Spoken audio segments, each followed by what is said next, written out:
All right, here we go. Here we go. Sunday night Knicks. 3 wins in a row. Yes, do not change your screen. Do not turn this off. The Knicks have won 3 games in a row. Enes Kanter, Emmanuel Mudiay, and company go into the grindhouse and get revenge for Coach Fizdale. Knicks win 103-98. We're going to get into it. Give you our takeaways. Get your takeaways. And, yeah, man, call us up. Phone line is up, 657-383-1509. I got my boy Alex Wolf from Posting and Toasted joining us on the usual Sunday. So, yeah, man, let's get into it right now. Knicks Fan TV. Y'all watching Knicks Fan TV? All right, bro. Thanks, man. Post-game live. Let me set my guy Alex up here. Al, usual Sunday festivities for us, man. Back again. Yeah.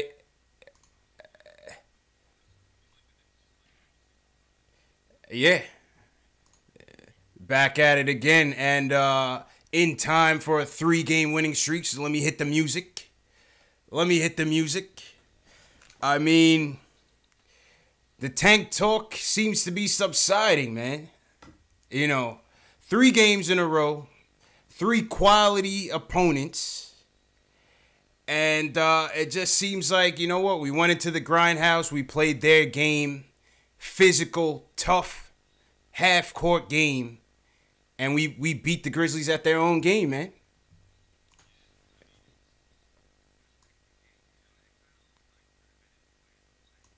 Yeah. By the Grizzlies, you know, they were looked a little out of their depth, you know, like you know, just that it wasn't going to be their night. And then that third quarter explosion, man. I mean, we crap on Enes Kanter pretty often, but all credit to him. He had a hell of a third quarter. He did the things that he does well to such a high degree that it completely mitigated, you know, his defensive deficiencies and stuff, at least for that one quarter, which is about all you can ask of him. Tim kind of turned it on a little bit there in that third as well, after he started real slow again today. Very much not, didn't look like he was going to have a good night, and then all of a sudden kind of caught heat a little bit there in the third quarter, and he got going, and you know, then they sort of almost blew it again, and then came back again and just finished it off. It was a really cool game to watch, just because it's nice to see that the Knicks, you know, care enough about these games at this point, and care enough about, in particular, on this night, they cared about Fizdale and about getting that win for him. You know, it's nice to see them really care about things like this, you know, and to be out there really giving it their all. Yeah, all facts, man. And, you know, time and time again, you know, we get on Kanter, rightfully so, you know, when it's due. This was probably one of the first games I've seen Kanter go toe-to-toe with a premier big man and end up on the better side of the matchup. You know, Kanter was dominant, man. Dominant. You know, we got to give credit where credit is due. He absolutely destroyed the Grizzlies tonight. Career high, 25 boards, I believe. Let me go to the box score. 21 points, 26 rebounds, 9 of 16 from the field. Plus 9 on the night for the Knicks in 41 minutes. 41 minutes for Kanter, man. Yep. You know, so give credit where credit is due, man. He put the team on their back in the third quarter. We go out to that 35-19 quarter in terms of scoring. This is just an outright outburst. Fourth quarter, we're up by 9. Grizzlies come charging back. Jaren Jackson is destroying us. I mean, Mount Matumbo all over the place. We couldn't get anything in the paint. He was sending everything back. And, you know, at that point, I think, Memphis starts charging. They start taking the lead up by about 3-5, somewhere around there. But we just hung in there, man. You know what I mean? We just hung in there with gritty, tough defense of our own. Give credit to guys like Vonleh, Kanter, Mudiay was out there playing defense. You know, it was a nice, gritty win, man. And then another thing that I liked was, you know, this was another test. For one thing, on the road, right, against a top quality, second best record in the West. You know, another crunch time test for the Knicks and they passed with flying colors, man. Yeah. Yeah, I mean, it was like anything you could ask for from a road game, from a team this young, like a team this relatively inexperienced. It was they they took the big punch at the beginning. Yep. They came back, they counterpunched in the third quarter, and then they took another big punch in the fourth when they gave that lead back up. I mean, they led by as much as I think 9 was their biggest lead night, and then Memphis, like you said, they came back to lead it by whatever it was, 3 or 5 points or something like that. And then the Knicks put together another quality run. It was just a great game to watch. I'm kind of at a loss for words in a way, because it's just one of those where you find it hard to describe it, because they played with so much energy, and it was just such like an exciting game to watch. Gritty, man. Gritty. The Trey Burke steal to the Moutier dunk. I mean, that felt like a freaking playoff moment. Moutier dunked on Garrett Temple, posterizing him. I mean, listen, man. I didn't know Moutier could get up like that. Who knew? Who knew? I mean, Fizdale has been hitting all the right buttons with this guy, Moutier. As soon as he came back from the ankle injury, obviously, he was a bit rusty coming in. But listen, this is about 4 or 5 straight games now that you're seeing positive play from Emmanuel Moutier on both ends of the floor. In our season previews of me, Jay Ellis, our summer season previews, we always talked about whether or not Moutier was going to be the odd man out of the point guard triangle. We talk about Frank needing his minutes. We talk about Trey coming off of last year's stellar performance. But we always said, if Moutier can just put it together, he still has the best tools of the 3 to be the quote-unquote complete point guard that we need. And, he's showing it out there tonight, man. Yeah, no doubt. I mean, he's doing like everything well, which is crazy to think. I mean, if you look at, I feel like if you looked at how he played during, say, the preseason, and then compared it to how he's playing now, you wouldn't even think you're looking at the same player. I mean, he's just, Fizdale's done something with him where he's like found the key to Moutier's brain that allows him to recognize things on defense, to at least like be passable on defense. And he's playing passing lanes really well on defense. Like, that's been his biggest attribute there, I think, over the last few games or so, since he's kind of been emerging here. But also on offense, I mean, he's finishing so much better. Like, the biggest thing with him was that he could get to the rim when he wanted to, but he could never finish. And now all of a sudden, he was more so on the floor than anything else, man. Yeah, exactly. I mean, so it's wild to see like how well he's finishing now. He's not like a mega high assist guy, but he keeps the ball moving well. What I mean? I don't think that he would never be, if you handed him starters minutes for like a whole season, I don't think he'd ever eclipse maybe 6-7 assists a game, something like that. But I mean, he moves the ball well. He certainly is not like only looking for his own shot, which is refreshing on a team where like this team in general ISOs a lot, has a lot of players that are consistently looking for their own shot. So it's nice to see him, like he's been good at figuring out the right moments to look for himself and look for others, kind of thing, which is nice to see as well. That's a fact. In that fourth quarter, we end up going into the penalty with 5.5 left. Marcus All just being a crafty player. But give credit. When we get it down to 2 minutes left, Timmy busts out of his slump, hits a big 3. We go up by 1. And then 1:35 left. Trey Burke jumps into the passing lane, steals it on Temple, and throws it to Moutier, who bashes it on Temple, man. So that was the play of the game. Moutier sealed it. That was maybe one of the top 5 plays of this year so far. I mean, that was oof. That was I got right out of my seat for that one. That was incredible, man. That was such a good play. Shout out Above the Rim in my chat. Shout out Above the Rim in the YouTube chat. He said his wife got mad at him because he smashed the table as soon as Moutier posterized Garrett Temple. Yeah. It's worth it, man. Tables are temporary. Emmanuel Moutier dunks are forever. So you gotta. That's it, man. Table doesn't matter. That's it. That's it, man. So we're going to get to the phones, but once again, shout out everybody watching on YouTube, Posting and Toasting, Knicks Film School, Facebook, Twitter, wherever you guys are watching. Happy Sunday. You know, good win. Shout out to everybody in my chat. Let me shout some people out before we get to the phones. Josh Nurse, Mamadou Sekou, Above the Rim. John Talento's in here first. Reaper Man, what's going on? Royce Cujo, Jamie Juarez, the great Ron, Car Guru checking in from Latvia. What's going on, Car Guru? David Carfinkel says, great Team D tonight.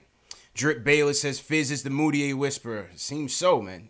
Fizz said he was going to get this kid right, and right now he's on the right track. I see some people are saying Illmatic has relaxed on the Moutier bandwagon. I mean, listen, I don't know if it's a bandwagon. I think we just give him credit where credit is due, man. That's what I like to say on the show. You know what I mean, Al? Man, who's gonna rain on that parade right now? Right. You know, we're celebrating this dude who we thought was gonna be out of the league by halfway through the year. He's playing like a starter right now, man. Let's be happy for once. Damn. That's a fact, man. We're on a 3-game win streak. Hold on to this feeling, you know, like hold on to it, man. And for any Giants fans watching, you know my pain from today, man. I was a gloomy Gus up until tonight, man, because I was tight, man. And these Knicks Giants doubleheaders haven't fared too well for us, but you know, the Knicks were able to redeem themselves. So, you know, yeah, go ahead, Al. For the Jets, not for Jets fans either. Yeah, not for Jets fans either, man. Not for Jets fans. Yeah, the Jet fans quickly talked me off the ledge when I was, proclaiming my sorrow on Twitter. Yeah, you know, we can't all have 2 Super Bowls in the last 15 years, man. You know, so you just got to learn to get down with the Jets fan mindset. You know, that's a fact. Just, take the losing in stride. You know, it's fine. It's good. That's a fact, man. 55 Chess King, what's going on? I see you. All right, let's get to the phones. Julian starts us off tonight. He wants to talk about Moutier. Julian, what's your takes on the game tonight, man? How you doing? I'm good, man. How y'all doing? Good. Good. Yeah. Man, I was so deflated coming off Brady just giving us that ass whooping, but yeah, it's like I was so relieved when Moutier just banged out all up in Garrett Temple's face. That was just great to watch, and I think we got to retire Moutier. I think for now, the Moutier talk might have to subside, Mal. You know, everybody in the chat, some people in the chat crowned him with that nickname. It certainly hasn't been appearing so far. Yeah, man. Fizz. You know, I'm just wondering if we're going to see, because thinking back now on that Melo trade turned into Enes Kanter, Emmanuel Moutier, and Mitchell Robinson. So we actually robbed the Thunder. If thinking back on it, yeah, that was Scott Perry, Steve Mills. We got to give them so much credit for what they've done. Yeah, not true indeed, man. True indeed. Yeah, go ahead, Al. No, I was gonna say, no doubt. Like, I mean, Moutier, all of a sudden he's like a revelation, and suddenly you're right. Like that trade is so much sweeter now when you think about it. So that's a fact. All right, Julian, man, appreciate the call, man. Think we lost Julian. Julian usually has a lot to say. Oh, Julian dropped. All right, my bad, Julian. You can call back. All right, Jay from Brooklyn. He wants to talk about Canner. Jay, you on the line, man. What's going on? Yeah, Jay, what's going on, man? Big fan of you guys, man. Love what you guys are doing. Appreciate it, bro. Just talking about Canada, man. I mean, the type of numbers this dude is doing is unbelievable, you know? I see a lot of people, especially with my buddies, talking about, you know, trade Canner, try to get some value for him, which I understand that point of view, but who are you going to get to do that type of rebounding and that offensive game he has? You know, he has his liabilities on defense. It is what it is, but to me, I think his positives outweigh the negatives, in my opinion. You know, I want to know what y'all think about that. Ah man, this one has been tough, man. This one has been tough for me, Al, because it's like definitely. you know the rebounding and points are always there for him, but it's just sometimes it just seems like he's much more of a defensive liability out there. And sometimes that negates, like a lot of callers call and say, sometimes his stats are just hollow. But I think tonight Inflated, was very good tonight. I mean, tonight he struggled a lot. Go ahead, Al. Yeah, just say he struggled a lot covering Gasol going out to the 3-point line, Jaren Jackson to a degree with that.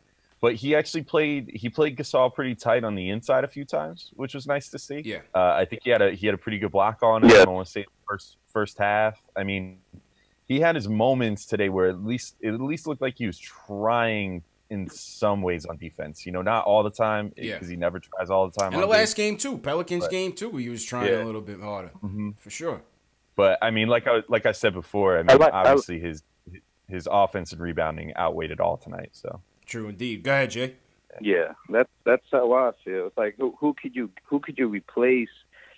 In free agency, that's going to get you that type of production on the defensive and offensive end as far as rebounding is concerned. Like we may strike out in free agency, but who if he doesn't get signed to the team, then who could replace that? You know what I mean? So it's like, do you sign him for a very friendly deal? I know he's making $17 million right now. I don't think he's going to get that anywhere else. He wants to stay in New York. I think he's a viable piece. You can't replace that defense, that rebounding. And offensive. I think this game was tailor made for him because the type of team Memphis is that grind it out. Very 90s. Yeah. Definitely a flashback type of game. Yeah, that's a fair point, man. Definitely all fair points. I mean, I think Al, the talk with Canner is it's not his value, it's his value for the contract. You know what I'm saying? Everybody realizes, what he brings to the team in terms of getting on the boards and getting his points, but it's just like, can you invest that kind of money in a player like that? We only have so much in the cap. Once KP gets his bag, you got to figure out what you're gonna do with the point guards. Are you gonna re-up Moutier? Are you gonna re-up Burke? Can you get some of those big fish out there? That's all gonna impact what happens with Canner after this. Right now, I would lean towards no, but I'm not in the management's thinking right now. What do you think? Yeah, my amateur, armchair general manager take on this whole thing. One is, as far as trading him, if a team looks at him and thinks that he's worth giving up anything of worth for, I think you got to take that deal, because I think the reality is that we're probably not going to re-sign him after this year, unless he would literally be down with coming here on something like the minimum or something like that. I mean, which is absurd. I mean, that's an insult to him. As much as we crap on him for this, that, and the other, but it's an insult to him to say that he's actually a veteran's minimum player in the NBA. But that's about all I think the Knicks could afford to pay him. So if there's another team out there that thinks that he's a piece for them for this year to maybe help them in the playoffs or something, then by all means ship him out, because I really don't think that he's coming back here after this season. As far as the point of how would we replace that production, I think the answer is actually already on the roster. Because in reality, Noah Vonleh, they have him signed to they have him signed to a low deal this year, like to a veteran's minimum this year, which means going into next year, without getting too cap mumbo jumbo. Yeah. He'll have a low cap hold, meaning that he'll only count against the books for something like $2 million, maybe a little more than that, leading up to when they sign him. So that'll be all he'll count against the books until they sign him to a contract, and then they could choose to sign him to something a little bigger than that. It won't be because he was only with the team for 1 year. They can't sign him to like a humongous deal or anything, right? But they can give him at least something respectable.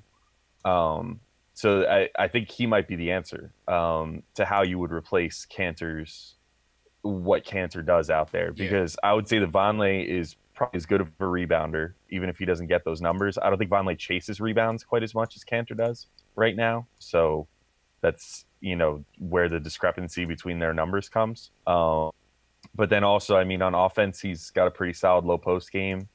Last couple games, he's showing off apparently a 3-point game, which we didn't all really think was there. Mm-hmm. And he's actually a pretty good defender. So I think Vonleh is like your answer of how to replace Cantor long term. But that's just me. Yeah, I agree with that. I'd much rather sign Vonleh on the cheap than bring back Cantor for a big contract. If people say he should come back on the cheap, I mean, why would he? You know what I'm saying? He's got a new agent. You change agents when you need to get that bag. You know what I'm saying? There's no reason to give us a hometown deal. And my camera's a little delayed right now, pardon that. But I think Vonleh is still a better, cheaper alternative. And we also got to remember too is that a lot of times Cantor's value is seen because we're such a bad team. You know what I'm saying? We're missing our top gun in Kristaps Porzingis. We were coming in here with how many games? 10 games under 500, just about. So on a bad team like this, a guy like Cantor, his stats are always going to stick out. But I think you can still improve the team without bringing him back, especially at the type of money that he's going to be commanding. Mm-hmm. You know what I mean? No doubt. Yeah, man. Yeah. Absolutely. Shoot, the YouTube is going in right now. We got 400 people on the YouTube. Shout out everybody tuning in. Smash that thumbs up button if you're a diehard Knicks fan. Subscribe to the channel. If you're new to the chat, it's got to be a lot of new people in here. Just give me a hashtag new and where you're checking in from, so we could shout you guys out. But shout out everybody tuning in right now. Definitely appreciate the support. Let's go to Long Island. Carl, he wants to talk about tonight's win. Carl, what's going on, bro? Yo, what's going on, CP? Alex, it's good to see you on the screen. Yeah. Shout out to Jay Ellis. I know people wondering where Jay Ellis is at. Jay Ellis is Sunday nights or his podcast night, so he's doing his podcast tonight. So shout out Jay Ellis. I feel you. He's got to take care of it. Most mad love to Jay Ellis because he keeps it real, and first off, I gotta say, man, like these 3 wins have been incredible. Like we're actually grinding it out, and when you see kids putting that work in, it's got to make you feel good because, like you said before, we ain't got our biggest gun in KP. And at first I was on some, let KP sit this season out. But we looking like with KP in there, we might be a playoff team. You know what I'm saying? I don't know, Carl. You got to dial it back, baby. You got to dial it back, Carl. Come on. Come back to us, Carl. Come back to us. Look. I'm just saying. Hear me out, though. Hear me out, CP. Hear me out. Hear me out. All right? We got Trier looking like a beast. Okay. We got Trey Burke finally coming back to his own. Moutier is a monster right now. And I was the biggest hater on Moutier. Like, yo, he's garbage. Send him back to the Congo. Let him do what he got to do. Lion King, rah, whatever. Right? And you remember me. I was the one with the elephant soundtrack. Yeah. No, I remember. You remember that. I remember that. Yeah. All right. So I got to give him love when, give respect where respect is due. But I'm looking at these kids like we're at a level right now where everyone's developing, and we have a potential to be a really good, solid team. Like what Cantor's given us right now, it's crazy. I mean, you don't get 26 boards without putting that work in. You know what I mean? Like we saw the YouTube videos of him doing the workouts and whatever. We were all like, yeah, all right, bro. But we'll see what happens in the season. And he's putting that work in. Yeah. And he's actually showing improvement. But I got 2 questions for you because I know you got tons of callers. Yeah, we got a lot of calls in, so yeah, please go ahead.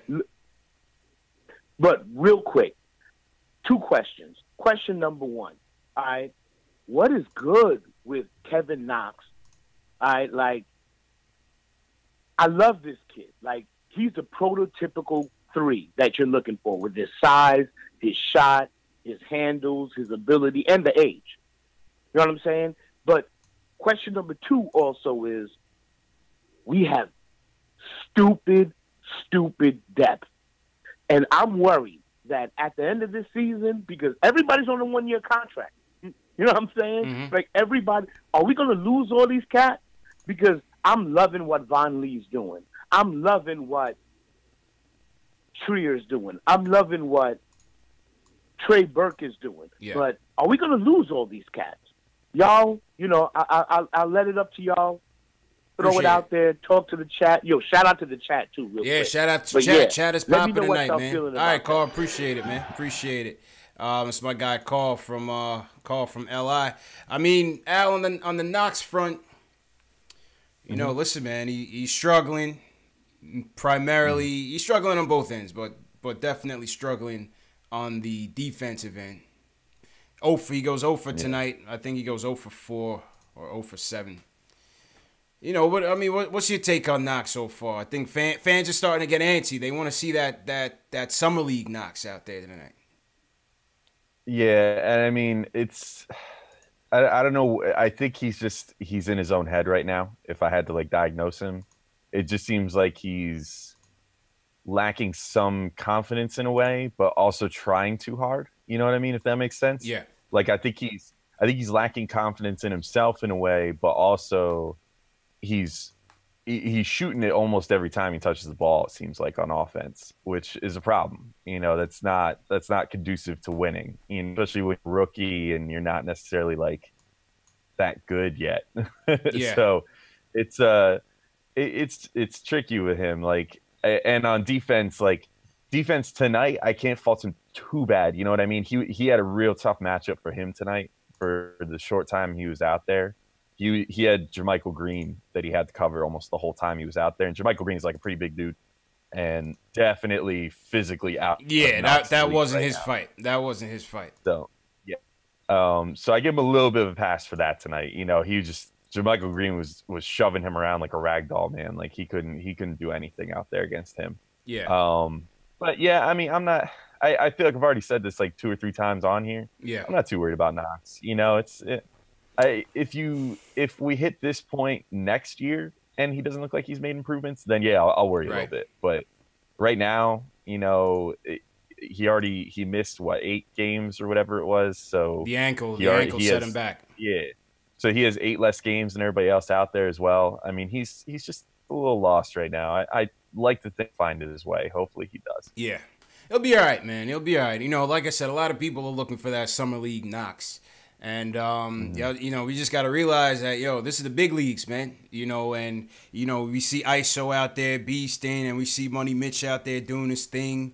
And, we see rookies of the past, come in and make immediate impacts. Some guys is just going to take a little bit longer than others.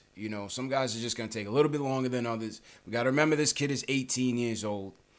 Still got to work into his body, get into form. And he'll be back. He'll get up to speed.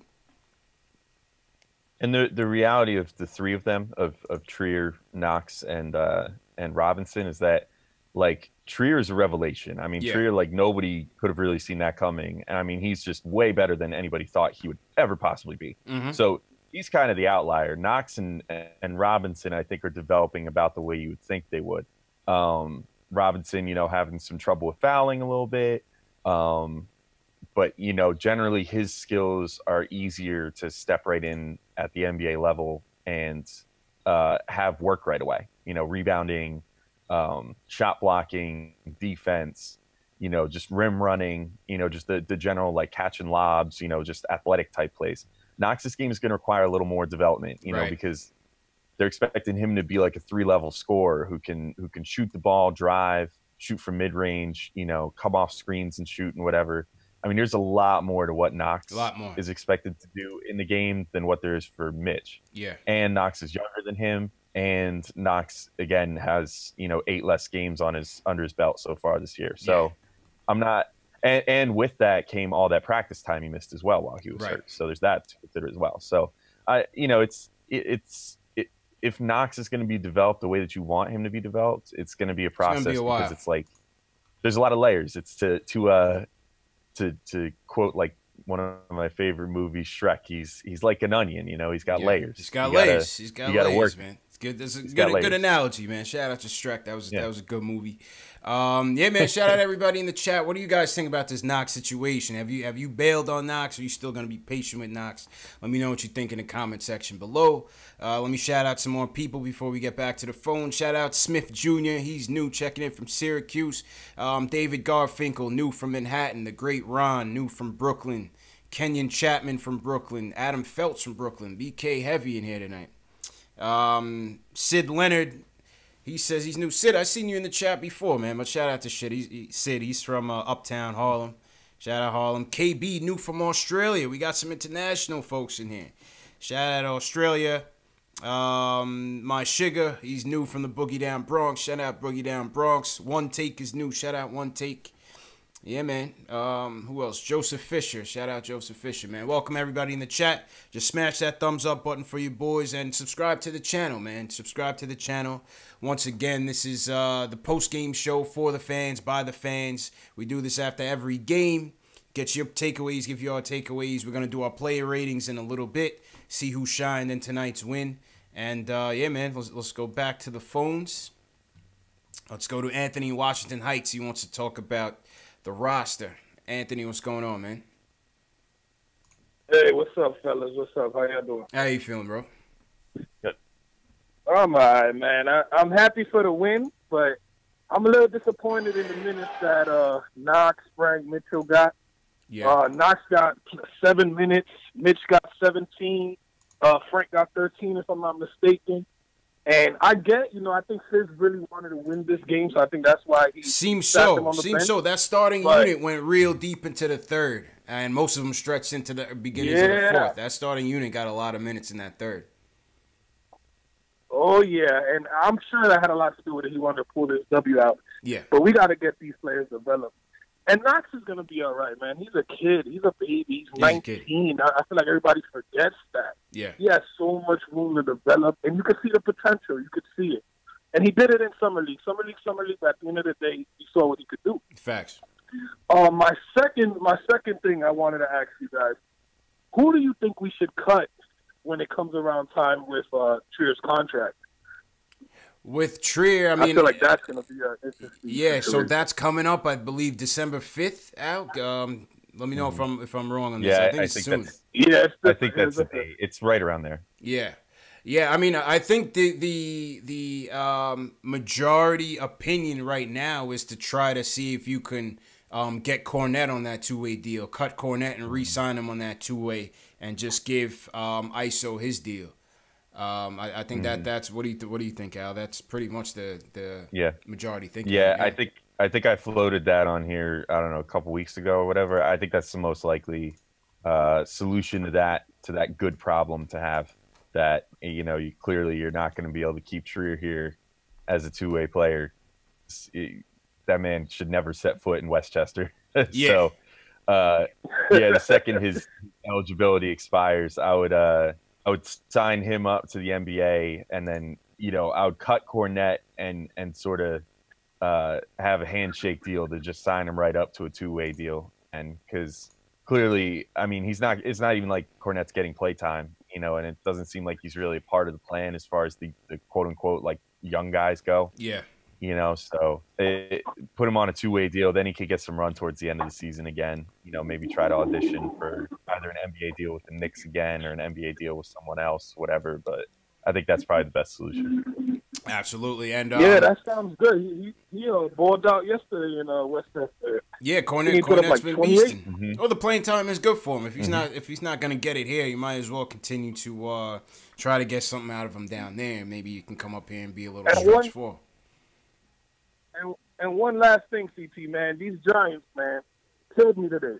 They crushed me. They crushed me today, Anthony, man. I'm so glad the Knicks. That's another reason why I'm so happy tonight, man. Because my Giants, they broke my heart tonight, man.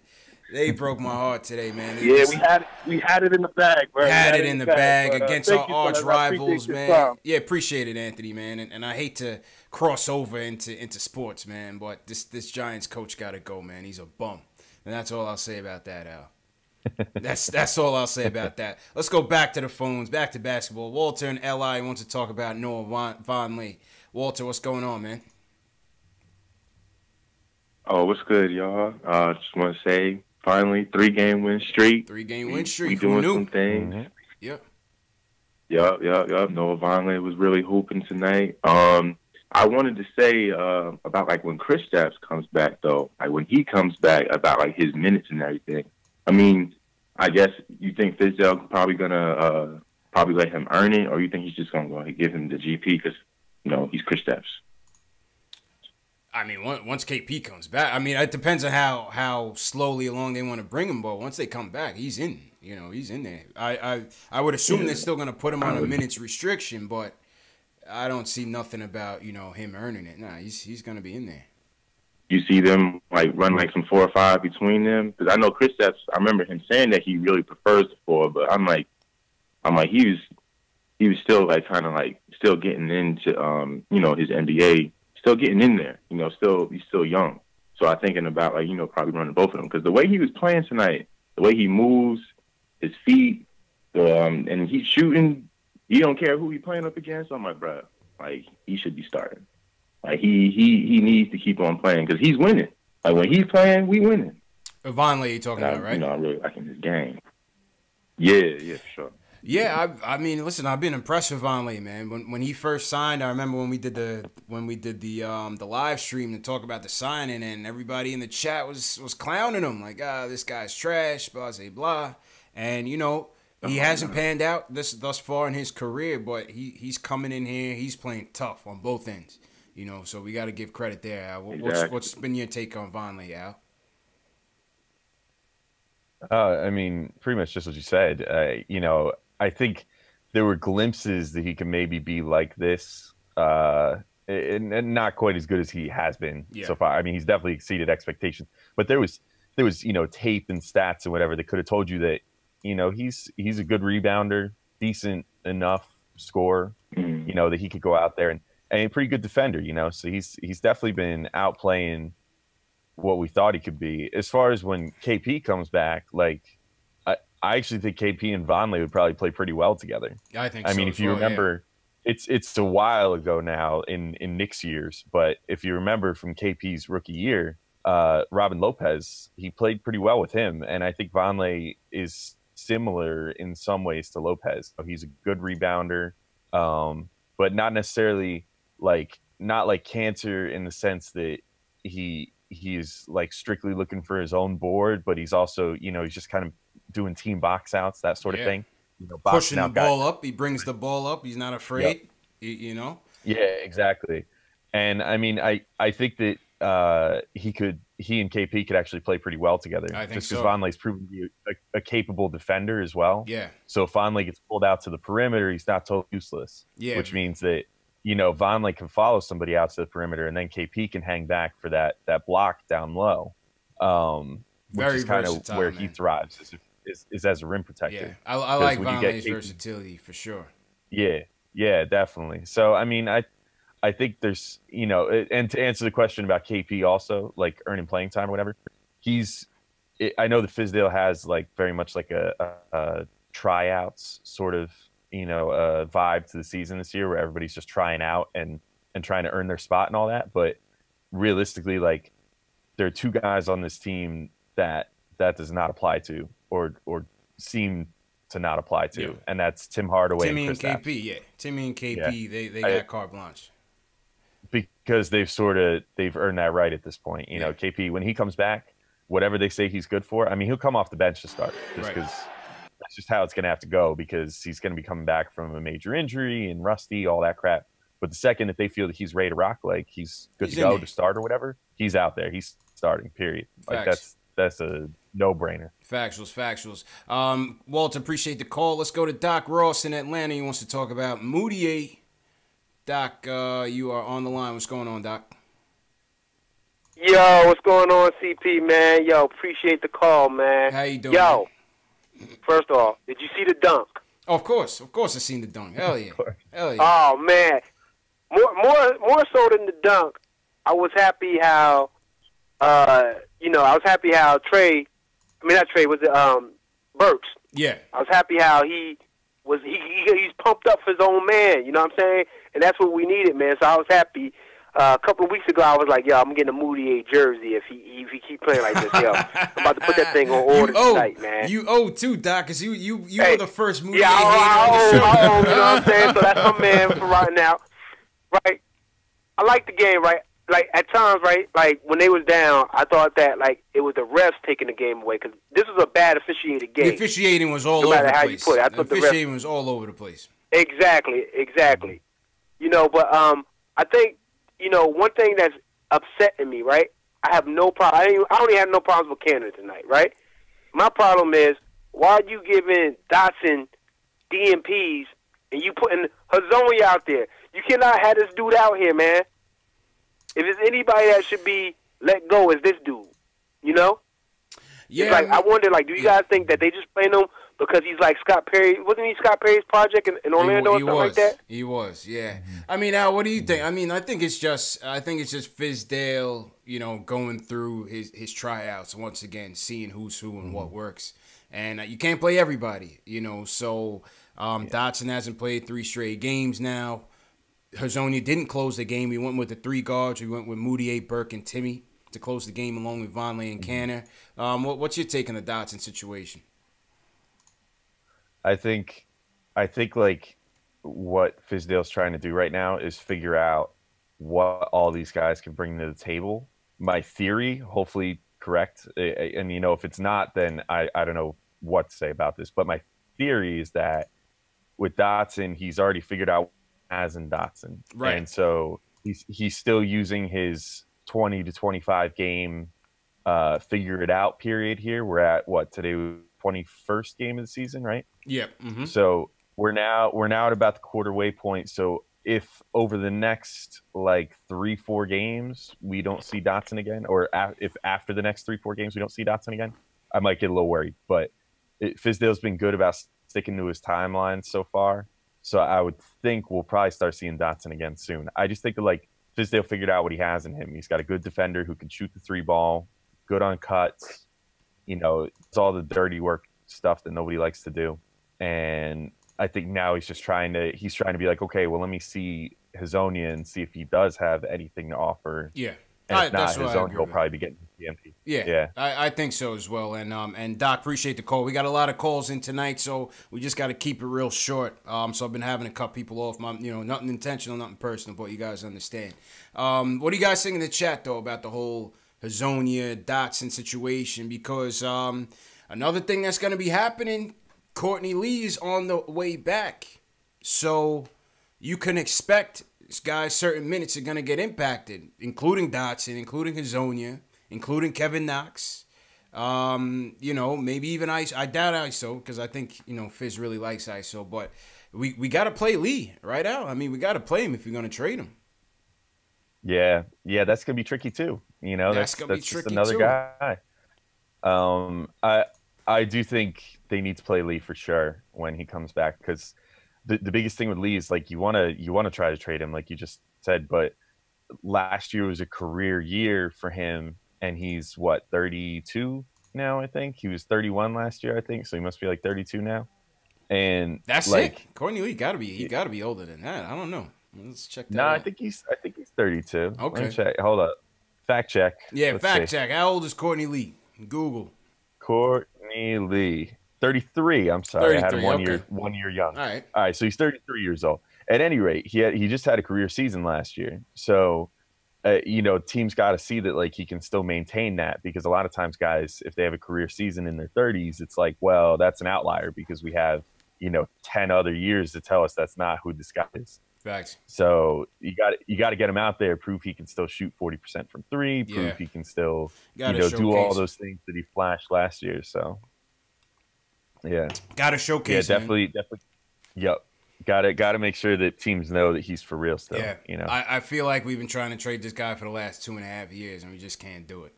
But Philly, if you're listening, Elton Brand, holla at your boys. Courtney Lee's available.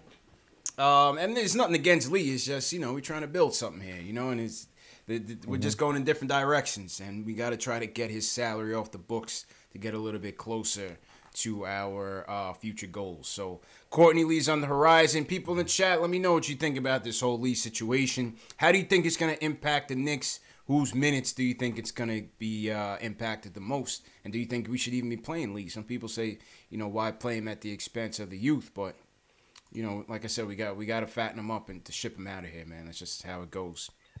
All right, let's go back to the phones. Q wants to talk about the game. I know Q's in a good mood tonight. What's going on, Q? Yo, fellas, what's good? How you doing, bro? What's going down? Right. Good.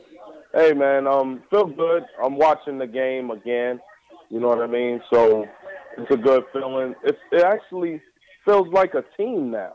You know what I mean? It actually playing feels like a team, man. They're playing together for sure. Yeah, I like what Fizz is doing. Fizz is developing everybody. I'm still a little sad about free Docs, free Dot. And there was a Marshawn Brooks signing, which was interesting. So your career's never over with. That's true. Marshawn Brooks is a testament to that, man. Yeah, man. The Kobe imposter, man. The dude came in thinking he was Kobe, had the afro and everything. It was kind of interesting. Yeah, man. I'm not worried about Knox at all. I'm a little worried about Lee because Lee will hurt development. And I just don't want guys their development to be stunning. You see what Fizz did with Moutier? Beautiful. Man, Moutier, you know how we felt about Moutier. Get this guy out of town. Right. And now all of a sudden he's a hero. So I just don't want Lee to be here. I want him out, but we got to play him to get his trade value and then get him out the paint. But other than that, man, I like where we're going, man. When KP comes back, I really hope KP sits out the year. I really don't want him to come back. I want him to be healthy and ready to go. So, hey, if y'all could elaborate on any of those points, I would appreciate it. I appreciate you, Q. Great show, fellas. Absolutely, great show. Man. Always appreciate your support, man. No doubt. Yeah, I mean, Al, with the whole Lee thing, I mean, it's just a part of the rebuild. Part of the rebuild is, yes, you're gonna bring in young players. Yes, you want to develop your players, but you gotta still shift that old guard out. We haven't completely turned the roster over, and Courtney Lee's been kind of that holdover from that, those free agent transactions. So it's just gonna be the cost of doing business and the nature of the beast. He's gonna have to play. Teams are gonna have to see what he can do before they even think about taking a guy with 2 years at $13 million, I think, on this deal. That's not an easy deal to offload, man. Not an easy deal to offload. Yeah, I mean, it's just a weird situation. They want to be free agent players, so you kind of have to try to get rid of Lee. You know what I mean? It's like, and it kind of sucks because I actually do like Lee in a lot of ways. Yeah. And I think it sounds like he's a pretty good mentor, the younger guys. But yeah, I mean, you got to try to get rid of him. You got to try to get out from under that money first and foremost, I don't know. It's going to be a real tightrope walk when he gets back, though, because like Lee's also one of those guys, and maybe it'll be different with Fizdale. Like I don't think you can apples compare anything from the Hornacek era to the Fizdale era so far. But like under Hornacek, Lee kind of bristled at having to play off the bench, a number of times. And so he was always starting under Jeff. And now, I mean, I see a very slim chance that he's going to start this year. So we'll see how he reacts to that first and foremost. But yeah, you got to get him out there, and you got to probably get him playing like 20 minutes a game once he's healthy if you want to try to showcase him a little bit. Got to, man. We got to try to get this trade, man. We got to try to get this trade. Are you ready to, you want to get into some player ratings? Yeah, let's do it. All right, let me know when you got the box score up. Shout out to everybody in the chat once again. Smash that thumbs up button. Subscribe to the channel. We got a couple guys on the line. We're going to get back to the phones in a minute. So, Max, I see you. Matt, Ace, Gene, Steve, we're going to get to you guys. Let's get to these player ratings real quick. Al, give me your who are your top three? Who's your top three tonight, man? Let's start with the third. Who's your third star? Who are you going with? 3 stars. Third star, I will go with. I'm going to say Timmy. I'll say Tim Hardaway Jr. He's my third star. Leading scorer for the night, was a catalyst in that third quarter, which helped give the Knicks some of the points they needed there. All in all, I don't think he had a great game. The very few guys I would say had a great game tonight. You know what I mean? But there was some good games. It was a knockdown, drag out kind of game. So nobody was really like phenomenal. You know what I mean? But I think that Tim, he recovered nicely in that second half, gave some scoring, which is what he's there for, and also 7-7 from the free throw line, which was pretty clutch as well. So that's good to see as well. So that he's my third star. Second star. This one's tough. I might catch some heat for this from the Cantor people, but I'm gonna make Cantor my second star. Oh, you're going Cantor with your second? Okay. Yeah, with the 21 and 26. Just because, it was a great game. It was a great game. He was also, again, he was part of the run in the third quarter. Him and Timmy, they were kind of the ones leading the charge there. He's +9 in the plus-minus tonight, which is pretty good. Obviously, career high in rebounds, 2018-19 NBA season high in rebounds, which is almost equally impressive, considering the rebound performances going on this year. And yeah, all in all, pretty good game for him. But just because the dunk got me so hyped up, I'm gonna give Moutier number one. Moutier, because he played another great game, so it's not like he's undeserving. Yeah. It's not like that was the only thing he did all game. 17 points, 5 of 12 shooting, whatever, but 2 of 4 from 3 land, which is awesome. 5 of 5 from the stripe, 4 assists. A steal, a very impressive block. I mean, he was like a highlight factory, as it turned out. He had that block where it was kind of a out of nowhere. I forget who it was that he blocked. Was it like Temple? Maybe. He might have pulled up on Temple tonight. Or maybe it was Conley that he blocked. I forget. Whoever he blocked the crap out of him. Yeah. And then came back later on. Oh, yeah. He pinned, I think it was Temple's shot. He pinned, or Anderson. Yeah. He was Anderson at Temple, yeah. Yeah, I forget. If it was Temple, all apologies to Temple tonight, man. He got sunned by Moutier in that case. But yeah, and that dunk. I mean, I can't stop thinking about that dunk. That was such a cool moment, and probably like top 5 Knick moment of this year so far, and it'll probably hold up as one of the top 5 moments of this season. So I give him that star. That, no doubt about it. Good stuff, man. All right, my third, I'm gonna go with Timmy, like you. 22 points, 2 dimes, +12 on the night. He did struggle shooting, but he did go 7 for 7 from the line. So even though he was struggling, he still maintained his aggressiveness. Like you said, nobody's really perfect on the offensive end, but they earned it. These were tough, physical. This was a physical team they went up against. The top defense in the league. They give up a league average of 100 points. We were able to go over that by a little bit. And timely hoops is part of our player ratings, man. And Timmy certainly gave us a timely bucket with 2 minutes left down that stretch. So I think he definitely deserves that third star. My second one, I'll go with Moutier on the second one. As you said, another phenomenal game. 17 points, 4 dimes, across the board. 1 steal, 1 block, 5 for 5 from the free throw line, 5 of 12 from the field. Almost 50%. He's been averaging 50% since being inserted into the starting lineup. And solid play from Moutier. 2 for 4 from 3. And this is what we need from our point guard. This is what we need from our point guard, and Moutier's been doing a good job. Give credit where credit is due.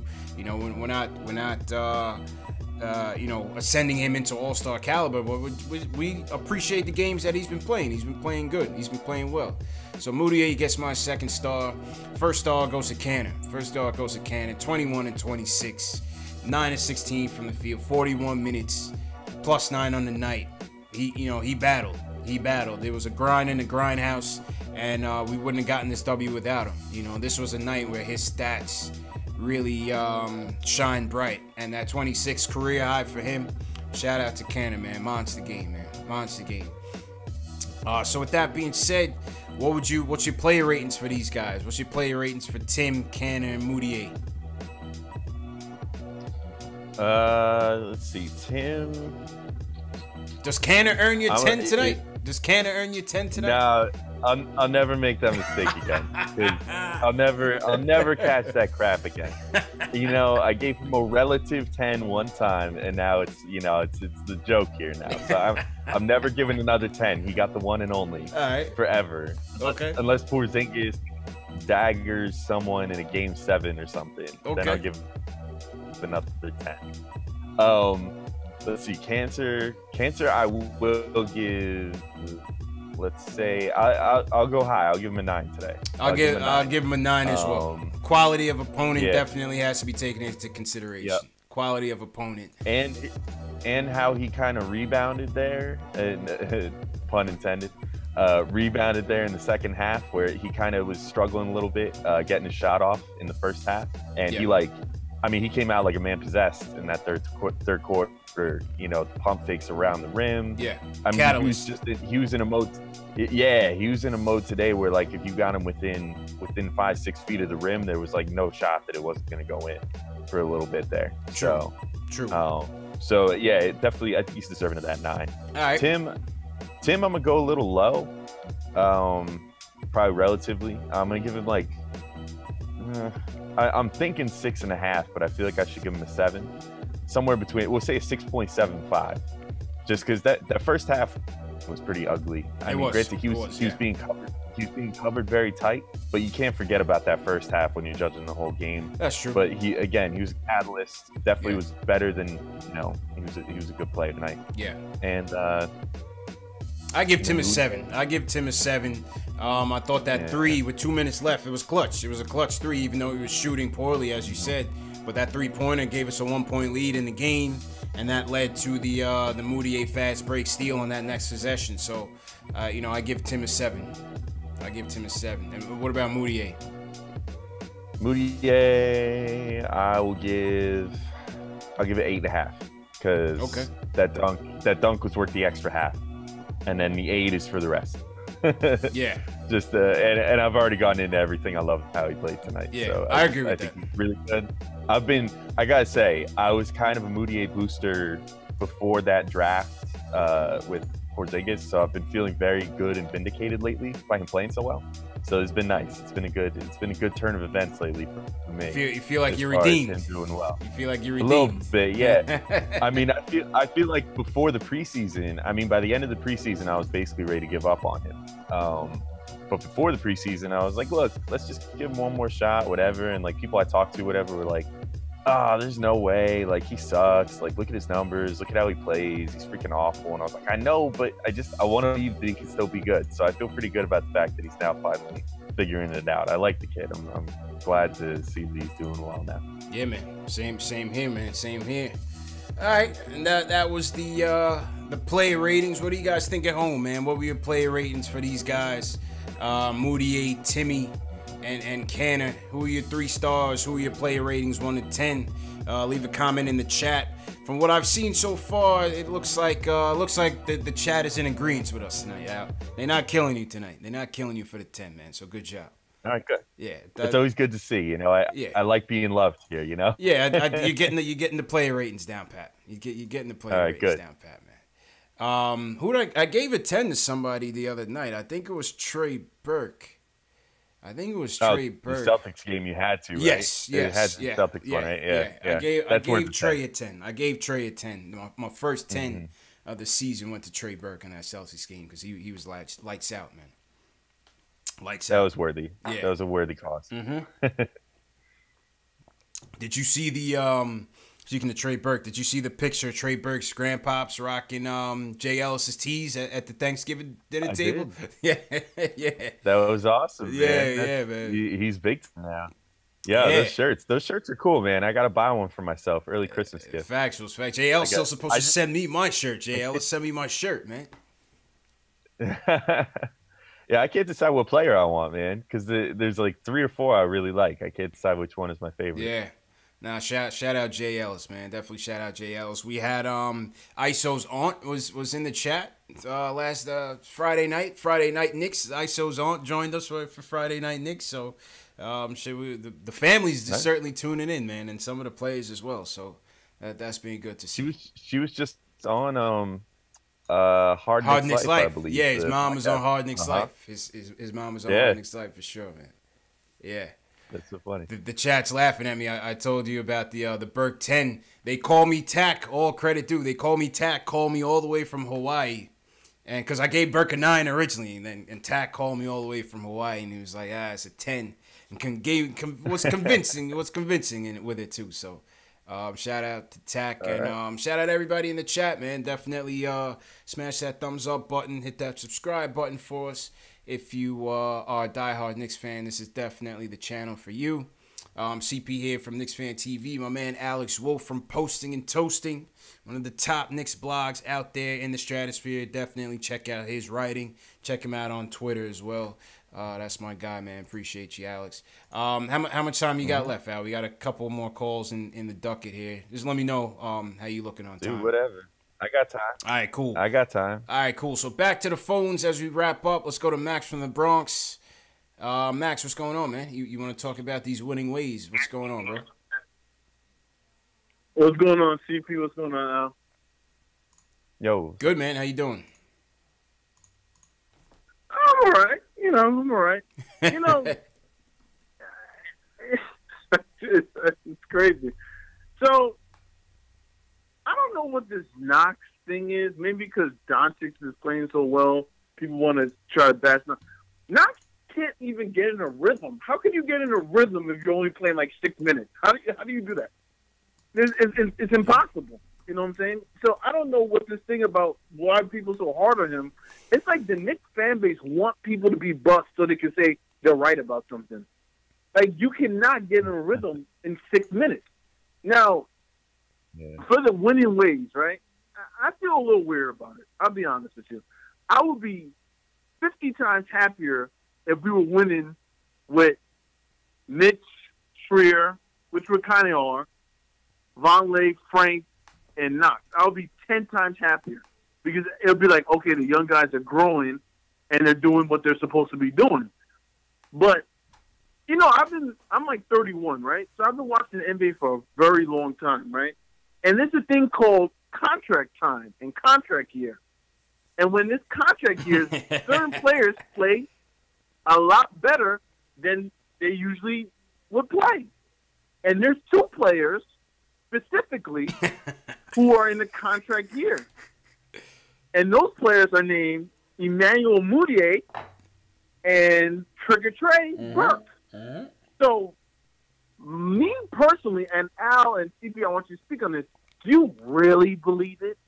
Do you honestly believe it? In your heart of hearts, would you put money on it? I mean, would you put money on it? I wouldn't put money on it, personally speaking. I don't believe it, personally speaking. Wait. Put money on what, though? Put money on what, though? Put money on him being who he is right now for the majority, say the next 15 games. I wouldn't put money on it, personally. I don't know, man. I don't know. I don't know, man. I watched the NBA too long. I watched the NBA too long because you know what's going to be a problem and it's going to be a problem with Fizdale. This thing with Hezonja starting and Hezonja getting minutes, if that cheap what you kill thing, somebody's going to throw it in his face very soon. All you have to do is start losing again. Once they start losing again, that locker room is going to be a little funny because Hezonja has earned nothing. Hezonja, and I love Hezonja. You know how bad I want him to be good? He is terrible on all fronts, passing, shooting, defense, IQ, whatever you want to put it. Dotson literally does everything you want him to do, and you don't play the guy? I don't get it. Like, what is the excuse for this? What is what more does he need to do? If Dotson right now would ask for a trade, I would tell him trade him, and I love Dotson because it's not fair. You're playing Hezonja. You know, Hezonja does running hooks on a fast break with another guy to pass to. He's like a moron. He does stupid stuff. He does the dumbest stuff. I mean, you ever seen in your life. Listen, I think Hazonia leaves a lot to be desired. He looks like he should be playing soccer, Al. For some reason, the guy just seems more built to be playing soccer than to be playing basketball, man. I don't know, man. Yeah. I mean, again, we already talked about this like ad nauseum today, but I think Fizdale's just trying to see what he's got in Hazonia, and you know, it is what it is. Like, I think eventually he'll come to the same conclusion that we're coming to, that like Dotson should probably be playing, and Hazonia should probably not be playing. So I'm fine with just waiting it out, you know, for these couple, you know, more games or whatever, and see what comes of it. But I think Fizdale's also all for. I think it's just like an unfortunate circumstance that like this 3-game win streak started on that night when Hazonia was. Was that the first start that Hazonia got? Yeah, yes, it was. Yes, it was. That was his first night. Yeah. So I mean, I think it's just kind of an unfortunate thing that like the whole team has been playing really well once he got inserted in the starting lineup, even if he himself hasn't been playing that well, because now Fizdale clearly, when you hear his comments, he values things like, oh, this starting lineup has been winning for us, you know, so that's what he's going to value. But you see, like you already noted, you know, Hazonia didn't close the game tonight, so clearly he knows that Hazonia is not the answer to be out there in the clutch moments, you know. So it's whatever. Like, again, I'm not sweating it. I'm not. Also, to the other point that he was making, like, I'm also not sweating giving Burke and Moutier minutes, because like Moutier more so than Burke even. Moutier is really controlled by the team. He's a restricted free agent at the end of the year because he's still on his rookie contract. So you're in a situation at the end of the year where if he plays up to the point where, like, you know, you want to keep him, you have a lot of options to keep him. Yeah. So he's literally on the same contract as Porzingis is. You know, he's on this 4th year of his rookie deal, where you get all those rights to keep him and all that. So no problems with playing him if he's going to keep playing the way he is. Burke, like, I don't know. I get the feeling maybe Burke would give the Knicks sort of a if anyone was going to give the Knicks sort of a hometown discount, I think it'd be Burke. Yeah. Not the New York is his hometown, but like this is the team that gave him a shot last year. You know, when he was all but washed out of the league. You know, he was about ready to be in the NBA. Right. And they gave him that other shot. So I think maybe he would be the type of dude to give them you know, a little discount, stick around, and hopefully be here for the winning times. I agree. We'll see. I agree with that. And I don't, you know, to Max's point, appreciate the call, Max. We just got to run to other calls, but I'll just close on your point on this. I don't really see playing Moutier and Burke as a hindrance to the development of the rookies. I think these guys are equally as young. You know, Emmanuel Moutier is 22 years old. Trey Burke is how old, Al? 25? About 25. Still a young pup. Yeah. About that. I think him and Timmy about that. About 25, I believe. You know, but you still got to see what you have in these guys. You still got to see who's going to be moving forward on this rebuilding train. You know, so I don't really see. The only one you could argue with is like Canner, Courtney Lee. You know, those are the two guys you're saying, well, you know, Cannon got 40-plus minutes tonight. Yes, he did he did help us out tremendously. He had a great game tonight. But is that a hindrance to Money Mitch? Do you want more Money Mitch out there? Yes, I'll make that argument. But for like Moutier and Burke, I can't argue with them playing over guys like Frank and them guys like that, because they still need to get evaluated to see if they have any future here. You know? Mm-hmm. Yeah, man. Yeah, and like Moutier's still real young. You know, Still Moutier's younger than Trier. You know, and Trier's like one of our prized rookies. You know what I'm saying? Like, right. So Moutier maybe is finally turning a corner. I mean, point guard is a position where sometimes you see guys take their whole rookie contract to figure it out. Maybe he's just one of those guys. You know, and he just needed the right coach, and he found him. So Factuals. Hey, I don't know. Maybe Fizz will have that same magic with Mario. Max, just stay patient, I guess. Stay patient, everybody in the chat. Once again, shout out everybody in the chat. Jamal Simpson, Sid Leonard, what's going on? The Entertainer is in here. My man, The Entertainer. Shout out The Entertainer. If you guys haven't followed him, any Giants fans out there, definitely follow The Entertainer. My man, The Entertainer, had 1,000 plus people in his Giants Philly live stream today. I was in there watching along, pissed off as he was. But yeah, shout out The Entertainer, man. He had a monster day today in his live stream. And yeah, he's in the chat right now. All right, let's go to Matt from Florida. Matt, well, speaking on the Canner topic, Matt thinks Canner should be starting more. What's going on, Matt?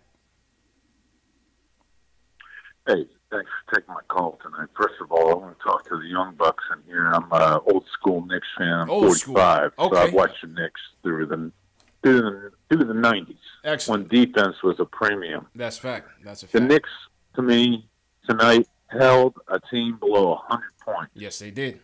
It drives me nuts when the Knicks allow guys to just drive through the lane, not get a hand on them, not play any kind of defense. Because defense wins games. And the Knicks defense was the best tonight that it's been all year long. So you want to know my play ratings? I'll throw it in there. Okay. Tanner was number one. I'm sorry. You can't replace 26 rebounds, 21 points. That dude is a double-double machine. His one deficiency is defense, but the man beat up tonight on a lot of possessions. He altered some shots. He got in there, and I got to say this: I would like to see Mitch Rob and Canner on the floor together. If Robinson could learn not to foul out, they'd have twin towers. They'd have two guys that could. Robinson is a better defender, maybe in terms of blocks. He gets a lot of blocks. Can't score a lot, but maybe that's something that'll develop over time with a jump shot. He gets a lot of putbacks. Canner is just an old school, grinded out center down low, and he commands a double team. They got to learn to pass better out of a double team. Yeah, he's got to learn. Canner was my number one guy tonight. Mm-hmm. I love Cantor. I think he's untradeable. He's one of those assets you just do not want to get rid of. You'd want to spend the money on him? You'd want to invest the money on him going forward? I'd keep him. Keep him. You need an old school center like that can just grind out rebounds. He's like a Tyson Chandler. Those kind of scorers. Tyson's got, no kind of three. I don't want to see Cantor taking threes. I don't know how the audience feels about that, but Cantor can't shoot threes. His game is not, that ain't it. That ain't it for Cantor. He's trying out low. there. He's trying to adjust to that style of play, but he's trying. I know Fizz wants him. I know Fizz wants him to shoot threes, but that's ridiculous. I mean, come on. You're wasting his talent. Down low, he's almost unstoppable. He's got footwork. He doesn't look out of place at any point. The teams realize it. I can't believe how long it took Memphis to throw two guys at him. Yeah. And the big part, too, is when you get doubled down low, which would happened to Canner on a few possessions, somebody else, one of the guards actually has to come to the ball. The spacing on that was horrible. So that's what I'll say there. So Cantor's my number one. I never give anybody a 10. There's always room for improvement. Yeah. I'll give him a 9. All right. My number 2 is Moutier. I love Emmanuel Moutier. This kid can play. He's scrappy. He's finishing better. I know where you guys are just talking about the guard alignment, moving ahead, trying to get minutes for everybody. Let's be honest. Remember back to the Pat Riley days, Jeff Van Gundy days. I know we're in a new era of analytics, but at the end of the day, you play the guys that are winning the games for you. You shorten those minutes up, and you start to see a winning combination. Moutier is playing very well. He had another great game tonight. Like you said, 17 points, 4 dimes. He's awesome. And he's 6'5". For a point guard. He's more of a hybrid guard. He can create some serious matchup nightmares. I'm going to give him an 8.5 tonight. He's my number 2. And you said it correct. My number 3 is Tim Hardaway Jr. All year, he's been the Knicks' most consistent player, at least, scoring-wise. He may not have scored, loaded the stat sheet tonight, but he did have 22. And some key transition baskets and threes in transition that were really big for the Knicks to win this one. And the foul shots. What was he, 7 out of 7? 7 out of 7 for Timmy tonight. Yep. Yeah. Let's be honest. Great foul shooting, great defense for what wins games. And the Knicks can keep this thing going. I mean, they've got two big guys. I mean, I want to get your take. I mean, I'm sure you will agree with me. Robinson and Cantor could be devastating down low if they could work them in tandem together. I would try to keep Courtney Lee, at least for a few more years. He's the Knicks' best defender. He's a 3D guy. He can hit an enormous amount of threes. He can defend the team's best player. He's a great defender. And, you know, I just think that, like, you know, guy, and I heard somebody say that they wanted to see Nicolina come back in. I think that guy's garbage. I think he's a defender, but he's got no offensive game. Nothing. And when the game is on the line, you can't count on him to deliver. I'm sorry. You guys are going to win the game for you, big clutch players. Burke is one of those guys. Yeah. Burke is a first-round talent. So is Alonzo Trier. ISO. The only reason he wasn't in the first round, let's be honest, because he failed those PED tests. Right. That's it. That's it, man. That's the only reason. I'm from Westchester myself. Okay. I've only been here 2 years.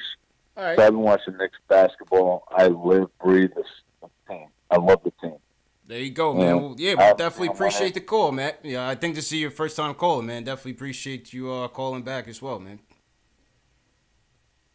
Yeah, y'all got a great show, man. Thanks. Absolutely great show going here. Thanks a lot, love man. The feedback. Thanks for the support, man. All right. And yeah, I like when the old school fans call in, Al. You know, I like the old heads like myself that remember the '90s Knicks. So shout out to Matt. Unfortunately, like I said, we just got to run through the calls before we wrap up for tonight. Well, what was your take on? I agree with most of what he said, but I'm not sure about the Cannon and Money Mitch part playing together. I wasn't too sure. I'm not too sure about that one. What do you think about that combo? I think they're okay together. I mean, like, if you could play Cancer and Vonleh together, you could certainly play Cancer and Mitch together. Yeah. I don't know if it's like a perfect pairing. Like, I think he was talking about the whole like Twin Towers thing. I think that sort of thing is getting a little bit antiquated. Yeah. In today's game, like, you kind of need. I don't know, because it's like Mitch's biggest strength is defending the rim, but if you put him out there with Cantor can't chase guys on the perimeter, and Mitch can. So then you're taking away one of Mitch's best strengths. So it's a thing. You know what I mean? I don't know exactly. They've tried that a few times this year. They did. Cantor with Mitch, and I mean it sort of works. I mean sometimes, you know what I'm saying? Like they just. Something about their games, it's not a perfect match. You know what I mean? It's that way, yeah. Yeah, at least I don't think so. But yeah, and also I don't know how I felt about his Frank assessment. Personally, he said Frank that's just garbage. Me. Man, he said Frank is garbage. I can't deal with that, man. It's gonna take Frank time, man. It's going to take him time, you know? It's going to take him time. Yeah. I see both sides of the Frank argument. I understand the people's frustrations with him. But at the same time, I sometimes see things in him that it's like, all right, give him some more time. Give him some more time.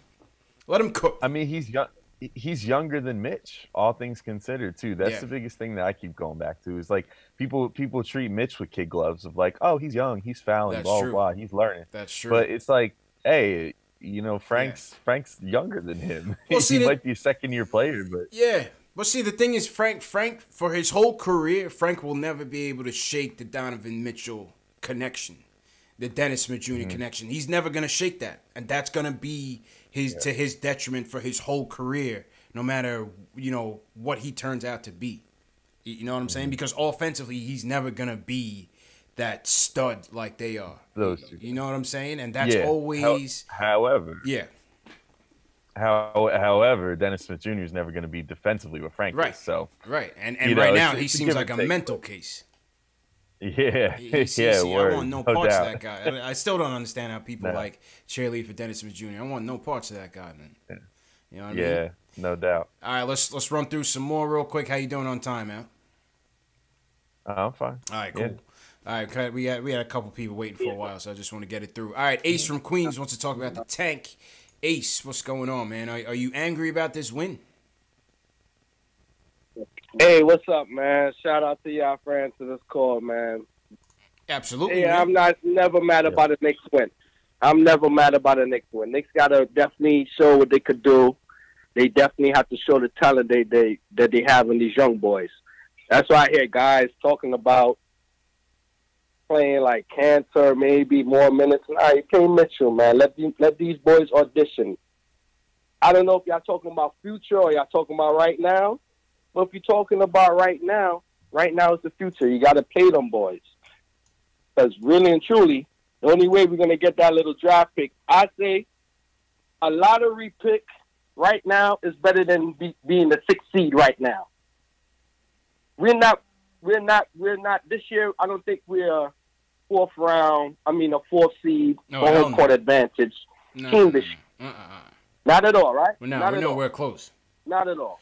So nowhere close. So I'm not gonna be satisfied with 6, 7, 8 seed and then losing that draft pick. Because for right now, the future is now. Like a caller called earlier, we could strike out in free agency. It's not a guarantee that these big free agents that we talk about are going to come to New York. So let's develop this young talent. Let's get a next little lottery pick for next year. So what brought other like a LeBron to Lakers was seeing that young talent blossom. That's all right. Maybe a free agent going to see that. Let them boys play. This year's just an audition right now. She ain't got to play. Courtney Lee even has to play. Certain kind of situations, you be like, guys, why is this guy in the game in this situation? Yeah. Hey, let's see what he could do. Let's see. Why is he in the 4th quarter and 4 minutes to go? Let's see what he could do. Let's the other team see what he could do. Okay. Things like that. We know what Timmy could do. We know what Timmy gonna bring us. Mm-hmm. We know what Cancer gonna bring us. We know Moutier was always gonna be a lottery pick if we didn't pick KP up that year. So he was always a high on everybody high draft board at that time, and he's developing still. Frank, you got to play Frank. Defense, to win championships is always going to be that point guard in front of him, and we're going to have to let him play defense on that point guard like Lowry, whoever's going to be in front of him when it's going to be that time given. Defense win games, so lock down that point guard. Let KP and them guys do their job, put up the numbers like they're going to get paid to do. Yeah. And that's how I see it, bro. I see it ain't called tanking. You're going to play hard. But when you see the lineup out there, you're going to be like, damn, that kind of look like a tanking lineup to me. But, hey, let them guys play ball, man. I don't know what you think. I don't know what you think about that. I appreciate it. I don't want to get bounced in the first. My fault. I had to cut him. My fault, Ace. We got mad people on the call. But I get your point, man. We got to just let these guys play. Let the chips fall where they may, Al. You know what I mean? And with the Frank thing, listen, it may – defense wins games, defense wins championships. Ace is 100% right on that. And that's why, when Matt says, Frank is garbage, I still think you could still use his defense. He may never be the point guard that we want him to be.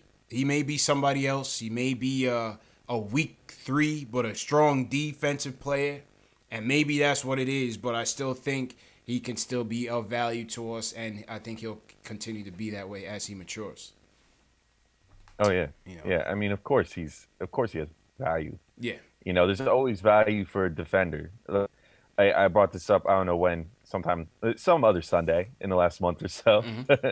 But that he if he bottoms out, if he absolutely bottoms out, he'd be Andre Robertson. That's like his floor, his absolute floor. Yeah. But I don't think he'll bottom out like that. But at worst, he's a dude that can D up the opposing team's best player, really almost from 1 to 4 at this point. I mean, he could D up anybody, and shut them down. Make sure that they have a tough night. And even if he can't do anything on offense, he's out making sure that the other team's best player is going to have a tough night too. Yeah. So can't discredit that defense, man. Ace, appreciate the call. Shout out everybody in the chat. I see the chat's been going. We got 300 people in here. Smash that thumbs up button. If you haven't subscribed, hit that subscribe button as well. If you're watching on the replay, one of the things for some of you new guys, if sometimes some of you guys may miss the initial live stream, I do replay these live streams at 12 midnight, between 12 1 midnight, 2 a.m., 6 a.m., 10 a.m., 12 noon the next day, and also 2 p.m. the next day. So I do that to keep the chats open. I see a lot of people like to, chat about the game and the goings on the team. So if you missed tonight's stream live, you can catch the live stream replays and still communicate with your fellow Knicks fans. So that's one of the perks of subscribing to the channel. That's why you guys got to subscribe. All right, let's go to... Let's go back to the phone. Smokestack New York says D isn't gonna stop Golden State. By the time we're ready, Golden State won't even be a twinkle in the eye. Al, I mean, the guy Smokestack, you think you're way too far ahead. We're not even. By the time we even get to the playoffs, Golden State will be. Steph Curry will probably be retired, man. You know. Also, what kind of argument is it that D wouldn't stop them? Yeah, he's the only thing that can stop all of them. He's the only thing that can stop them. Oh, man. So shout out Smokestack. All right, let's go to Gene from the Bronx. He wants to talk about the fight in tonight's Knicks. Gene, what's going on, man? Hey, what's up, guys? How you feeling, bro? Yeah. I'm good. Yeah, hey, I'm feeling great after this game tonight, man. I'm telling you, I'm ecstatic. I remember the last time I spoke to you guys, I spoke about Cantor being put in that starting lineup, that it would bring a little more emphasis to our offense. You did, and then we won 3 in a row with him just like that. And tonight, it was like a 12-round heavyweight fight. I'm telling you. And the way we kept fighting and bouncing back and not quitting in this game. A couple of weeks ago, we probably would have folded. The way they were blocking shots every time we came to the hole. They had 12 blocks to 5 hours or something like that. They over doubled ours. And we kept coming. We took their best hit and we kept coming. And then here come Moutier with the right cross to the jaw and buckled their knees. Boom! He gave it to them. The fight analogy. And they was wobbling. Yeah, they was wobbling, boy. And then we just got to the foul line and just put them away. Mm-hmm. Put them away. And that's the fight that Fizdale's bringing to the table. They wanted it. They wanted this one for Fizdale tonight, no doubt about it. They wanted it for Fizz. Yeah, they did it for Fizz. And I told my man earlier, I said, "Yo, this game is for Fizz tonight. I know they coming to get it for him." And that's just what they did. True. I'm sorry his suit got all wet up because I heard they threw water on him, but that's funny. Yeah, I heard. But it's all good. As long as we got the W. Now it's on to the Pistons. You got to keep this train rolling. Facts. All right, G. So what do you guys think about the fight? Oh, man, and appreciate the call, G. No, the fight was excellent, man. Like I said, I thought they play hard for Fizz. They wanted this victory for him, coming back to the grindhouse. This was another part of the revenge tour. So they went to Boston, got their revenge. They got their revenge in the Pelicans, who beat them in New Orleans. And now they get more revenge at the grindhouse, man. So it's a character-building win. It's a character-building win, man. I'm definitely proud of them.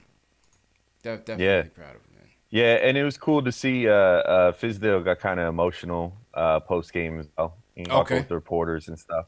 I saw a little something about that from JB, Knicks Film School. Tweeted that out. Shout out JB. Shout out Knicks Film School.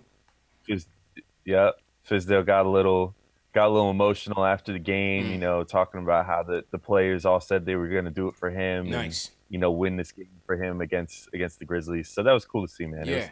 It was nice to see. You could tell the players wanted to win it for him, and it's nice to see that the Knicks have a coach that all the players love so much that they're willing to go out there and, do something strictly on his account, you know? Yeah, I mean, like you said, refreshing to see that they actually respect the coach because Jeff Hornacek was roadkill, man. But but yeah, man, shout out to Fizz and definitely congrats to Fizz.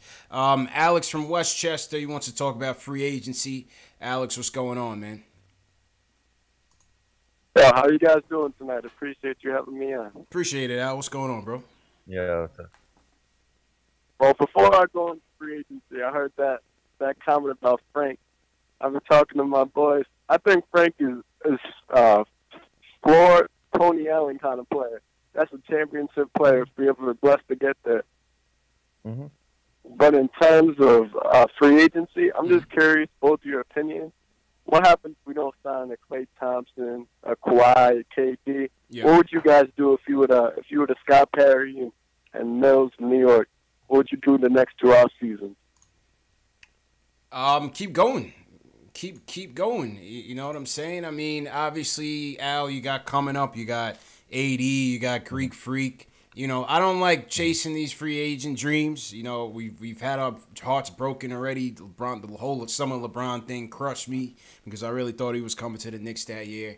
So yeah, if we strike out, we strike out. You know, we just keep building through the draft, and you know, maybe you'll get a home run, and maybe this team will continue to gel with the young pieces that they acquire.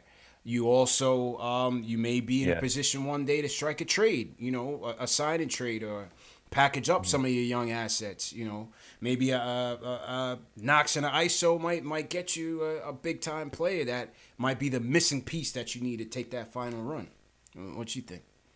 Yeah, my thought would just be if they would strike out on the big names this summer, just basically roll it over. You know, don't make any rash signings. Don't overpay someone just because the money's burning a hole in your pocket.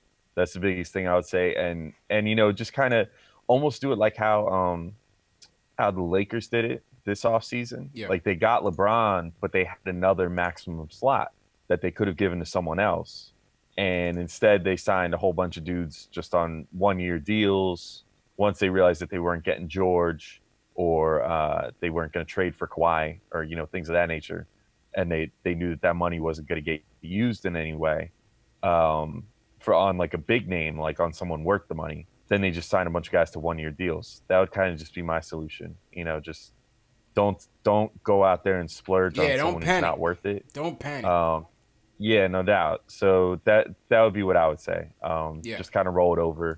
Just be like, look, like, okay, we didn't get KD, Kyrie, Kawhi, whatever, but next year there's there's Anthony Davis will be the big fish in the 2020 free agency. Is Giannis, is he 2020, 2021? I forget. But yeah. Whatever year, like you said, he's coming up too. So, you know, you would just kind of trust that your process will pay off at some point to Phillyify it. Trust the process. Trust that process. Trust that it would pay off at some point. Someone would want to come here. That would just be my thing. Yeah, I definitely agree with that, Alex. Appreciate the call. Don't panic, man. Just keep building. If we strike out, we strike out. Keep building. You know, eventually, like Danny Ainge did, eventually you acquire all these assets, and when the iron is hot and you're ready to strike, you flip those assets into a KG and a Ray Allen, and away you go, and you build that with your pieces that you already have. Some of these guys that come in here now, those could be trading pieces for the right trade. You know, not just for any trade. Those could be the building blocks for the right trade, and that'll be a even trade for us for once that we don't get fleeced. You know, and when we're ready to take that corner. So just steady build, man. Steady build. All right, let's take one more. Once again, appreciate everybody for tuning in. Appreciate everybody for calling. Hit that subscribe button. Smash that thumbs up button if you're a diehard Knicks fan. We appreciate you guys coming in, and hope to see you guys Tuesday night on the Detroit game. All right, Delano, we're going to go to you. Let's close us out for tonight.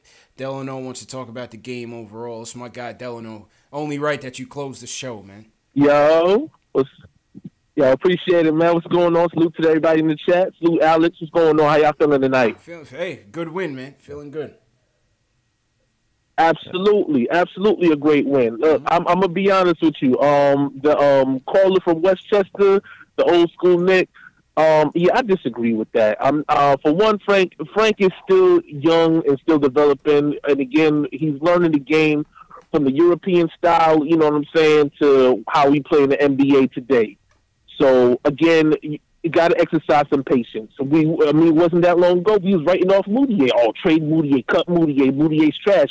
And now look who's playing like he, you know what I'm saying, like one of the most improved player candidates. So let's not jump the gun with that. Second thing I want to talk about, I like Cantor and Vonleh, and I don't know if y'all guys pay attention to the chat that much, but I always said that the pairing of Vonleh and Cantor on the floor is what I wanted. It's something that I've been, kind of, aiming for, especially because I don't like the signing of Hazonia. I feel like you could get anybody to fill that spot personally, but specifically, I wanted that pairing of Vonleh and Cantor because it balances out Cantor's defensive deficiencies and his liability on the floor by adding Vonleh on there, because Vonleh can stay with his man, can affect shots as well. You know what I'm saying? And he jumps for it. He doesn't really chase down rebounds, but Cantor does that. So, you know what I'm saying? It balances out.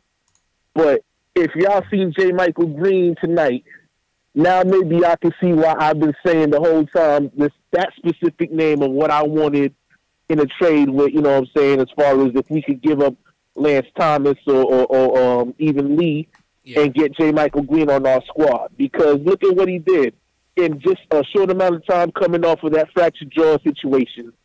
6 points, and that's not, again, that pain is going to affect your offensive game. I don't care what nobody say. As a player or a former player, I'm telling you that little things like that will affect your game.